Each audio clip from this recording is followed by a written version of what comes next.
বিশেষ করে অসামাজিক কাজের সাথে যারা জড়িত আছে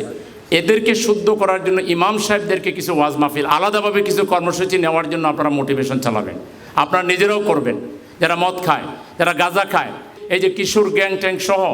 এগুলোকে ঘৃণা না করে এগুলোকে কাছে টেনে মানুষ বানাই যদি আমরা দিতে পারি, ওদের মা বাবারও দোয়া পাবো, ওদেরও দোয়া পাবো, সমাজ কলঙ্ক থেকে মুক্তি পাবে। এই জন্য ঘুষের বিরুদ্ধে, সুদের বিরুদ্ধে, মদের বিরুদ্ধে,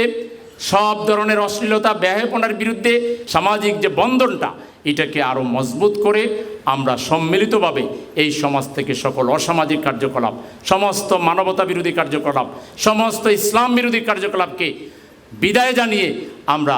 একটি সুন্দর, শান্তিপূর্ণ, শৃঙ্খলাপূর্ণ, ভ্রাতৃত্বপূর্ণ একটা সুন্দর সামাজিক সমাজ, কল্যাণময় সমাজ বিনির্মাণে জামাত ইসলামীর এই দায়িত্বশীলদেরকে ঐতিহাসিক দায়িত্ব পালন করার জন্য শপথবদ্ধ হইতে হবে।